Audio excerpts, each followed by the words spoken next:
Before I make my tuna pasta, I need to go ahead and heat up some of my miracle soup that I made last night because of this cold weather and because I've been struggling with a sore throat. Richard needs to go ahead and eat supper, so I'm going to get this heating before I do the pasta. This soup is an old recipe, probably Depression era. It was from my husband's grandmother. It uses the simplest of ingredients, just cornmeal, some chicken. You make a broth with it, and you basically just add salt and pepper and any other seasonings you want, and it's delicious. If you haven't seen my video about it, it's in my playlist. You just go under my account and go under playlist and look for easy recipes. It's an easy recipe tab, and this miracle soup will be under that. I'm just going to heat this up on the stove for a few minutes and get it bubbly for him. I'll eat later, but I wanted to go ahead and make my tuna pasta. This is so easy, and it hits the spot in this weather. It just warms your heart when it's going down. So try this recipe if you get a chance. But for right now, I'm going to get on making the tuna pasta. This tuna pasta uses the simplest of ingredients as well. It's very cheap and very easy. I want to talk about that a little more in a minute. It calls for only 1 can of tuna. I use 2 sometimes because I like it to have a little more meat to pasta ratio. But I usually use the tuna in oil. You can use the tuna in water if you want to. You just need to drain the water off before you actually put the tuna in the skillet. If you use the tuna in oil, you can just dump it as it is. You need to use 1 onion as well. This is a large onion, so I'm going to cut it in half and maybe even use a little less than a half. You just use your judgment. If you love onions, use a lot more. If you hate onions, you can actually leave it out. You don't have to, but I love to put onions in mine. You can make this tuna pasta with any type of pasta, and I have, but my favorite thing to use with it is just the regular angel hair. I use about 8 ounces of pasta to make this. Now this is only a 12-ounce package that I happen to have right now. So what I'm going to do is I'll end up using half of that package plus a little more at the other end. I don't tend to use the whole pack of pasta ever because it just makes it so much pasta with less tuna. I'd like some little meat and some onions in every bite of mine. I'll show you what seasonings I use, but it's very much a to taste kind of thing. You can change this up any way you want to. I use your basic salt and pepper in mine. I put a little cayenne pepper in there as well, and I like to put a little garlic powder. I also throw on a little bit of Tony Chachere's Creole seasoning, which we have here in South Louisiana, but if that's not something you have where you live, just use anything you want. You can even use a little Old Bay seasoning or something like that. The key to it all that binds it all together is olive oil. So don't skip on that. Definitely use some olive oil in this. You're going to have the oil from the tuna and also the oil from one of my favorite ingredients, but you're going to need some olive oil to bind it all together as well.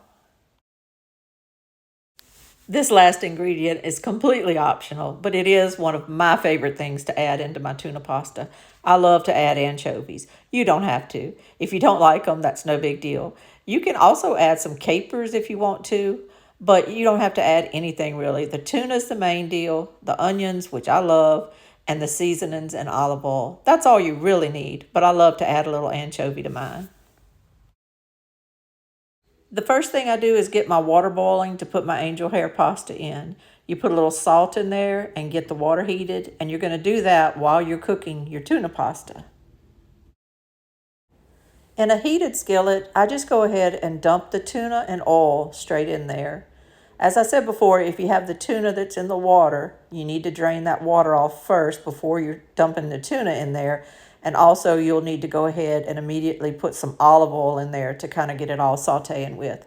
I usually just go ahead and dump these cans of tuna in there with the oil and kind of gauge where I'm at. Some tunas have more oil, some don't, so they have less oil. So it gives you a chance to see how much oil you have before you add oil in there. And I just want to say while I'm doing this that this recipe has been a lifesaver for me throughout the years. I used it a lot when I used to work. I would make this, I would put it in little containers at my house, little Tupperware, and I would take it to work with me. Sometimes I'd go ahead and take 3 servings to work with me and just have them there in the refrigerator at work during the week. But I could literally eat for $1 or so a day when I was doing this back when I worked. And when you have kids and everything they need kind of comes first with their lunch money, with their school fees, with all their sports fees and everything, the parents' lunch is kind of bottom of the list. You don't want to go to work every day and spend $8 and $9 eating out or more. These days it's more. So I loved being able to take this pasta with me to work. And I actually look forward to it. I would look forward to eating lunch and sitting down with this pasta because it just, I don't know, it fills you up. It's different. It's not your same old thing. And it was something that I could tailor to my taste. I could put green onions in it if I wanted to. I could put anything, capers. I always loved it when I had anchovies and I put the anchovies in it. I could just kind of make it for me and I would take it to work and I would know that I was eating for a pretty dadgum good price, yet having a really, really good lunch. So this recipe has saved me many, many times in my life. And now I just make it because I like it. Every now and then I just crave it and I'll have it in the refrigerator and I'll eat it here during the day. It's nice to come in when you're working in the garden to come in and already have something cooked like that that you really enjoy and you can just eat and enjoy it and know that you didn't spend a ton of money on it. I'm going to go ahead and add a little olive oil to this right now. I'll probably add a little more later, but I'm going to go ahead and add some because the other oil just kind of soaks into the tuna and then your tuna will start sticking to the skillet if you don't go ahead and add some more olive oil. But you need it anyway. You've got to saute your onions and you also need this oil, this extra oil for when you do put your pasta in here later. Your pasta is going to absorb some more of that oil and you want everything to be moist. You don't want your pasta too dry. So a couple of times I'll add the olive oil. I'm going to go ahead and put the onions in here now and let them be sauteing with the tuna. And it's all just going to kind of come together. I decided that since I don't have any green onions in this for color, I'm going to put a few little parsley flakes. You don't have to do this. They don't really add any flavor to it or anything. I'm just doing it really for y'all. If it was just me, I wouldn't even worry about the color aspect of it. But since I'm cooking this and going to show it at the end, I just thought I would add a little bit of the parsley in it. It's not really going to make that big of a difference. While that's cooking, I'm checking on my water. Now I'm getting ready to add my pasta to this pot. And I wanted to show y'all a little trick that I did not know about until just a few years ago. But it's the easiest little thing to do when you're cooking pasta, so I thought I would show you. When you have a pack of pasta like this and you want to use like half, I'm using this half and then I'm going to use a little bit of the bottom. But what I do is I use the cabinet. I use the edge of my cabinet and I actually break it, leave it in the pack, but break it. And you kind of rotate it around until you feel like all of it is cracked. And then it's done. And you don't have to like open it and try to break it and then shoot it all over your cabinet, which I used to do for about 30 years until I figured this out. And then what I do is just open one end. I hold the other end really tight in my hand. And then when you go to dump it in the pot, that whole top half will just fall out in the pot and the other half stays in your hand. And then you can take out any more if you need to, but it just makes it easier. And here I go. That's just the top half falling out. That's not me fighting with the rest of it. I'll add a little more at the end, but see, that top half is gone. And I just dump it in the pot. As I said, you could do it in thirds or whatever, but I know I want to use half the pack, and then I just want to judge from there and add a few more. So I didn't do it in thirds. I just did half the pack and crack that, and then I'll add a few more little pieces of noodle later and get this all stirred in. I always stir it with a fork to make sure that all these noodles don't start sticking together the minute they go in the hot water. But that's a simple trick. I hope y'all remember that. Meanwhile, back with the pasta, I added a little more olive oil and I gave it a stir. And now I'm going to go ahead and add my anchovies. It's at this point I add them towards the end.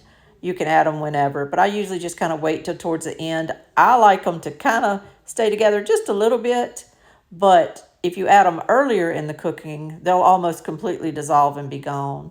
But I add them a little bit towards the end because I like the taste of them. These anchovies are packed in oil as well, so that oil is kind of added in that. That's why I don't add tons of olive oil at first. I just kind of add it as I go and see what I need because of the oil in the tuna and in the anchovies. And I take a fork and a knife, and I always cut my anchovies up into little bitty pieces. That's what scares people about anchovies is they've seen these big anchovies laying on a pizza or something and they don't want to deal with that. But I understand that. But I cut mine up really small. They blend in with the tuna and you really don't see them a whole lot when you're eating. You just have that little extra salty seafood taste in there to me. As I said, it's an acquired taste. If you don't want anchovies, just don't add them. But once you put them in here, once they saute with the tuna and the onions and everything, you really don't taste them a lot. Maybe give it a try one day. If you just try it, you got nothing to lose. You got really nothing to lose. I drained my pasta and it's time to combine it all. I'm going to combine it all together. And what I like to do, you're dumping this pasta on top of this tuna. What I like to do is I like to take a knife and just kind of cut the pasta up. Now, you could sit there and twirl it on your fork like spaghetti, but I like to cut it up in pieces and just have it easier to eat, especially if I was somewhere like work or whatever, when I don't want to have to deal with a lot of long spaghetti. So I would take my fork and my knife and I just kind of sit there and go through it and chop it up. But then after that, I take two forks and I just go at it. And I toss it and toss it. I want that olive oil to get all over this pasta. I want the tuna to get distributed throughout the pasta really well. And so, I just take my forks and just work it in there. And then it's important to go ahead and just leave it on that low fire. Leave it on the low fire going, not a big hot saute, but just a low fire, maybe on 2 or 3. And let it sit there for a little while before you serve it up to eat it because it gives that olive oil and those seasonings time to meld with that pasta. So take a little few minutes, 10 or 15 minutes, and let it just kind of sit there and meld. And then you're ready to eat. You're ready to either eat or you're ready to pot it up into your different containers so that you can take it to work. But this is so good and so wonderful. Let's see how far it'll stretch. By using 2 cans of tuna instead of just one, I was able to make 3 to-go containers of this pasta. These are large servings, but more than it really looks on camera. Large servings of this pasta. So that's 3 meals if you had to take your lunch to work or just for me to eat around the house. This is wonderful. The tuna is, you can get it for $1 a can or less. The pasta, you were only using a little more than half a pack, probably only 60 cents worth of pasta. I chose anchovies in mine as well, but you don't have to use that. The onions cheap and the seasonings and the olive oil don't cost much. You're really looking at $1, $1.25 per plate here. So that's not bad at all. It's really a good deal and really a good recipe to just kind of keep in the back of your mind and use it when your budget's tight or when you want to still eat good, but you just can't afford to go out. This is Lainey at Hilltop Home Place. I hope y'all enjoyed this recipe and we'll try it sometimes. Y'all have a great day. Bye-bye.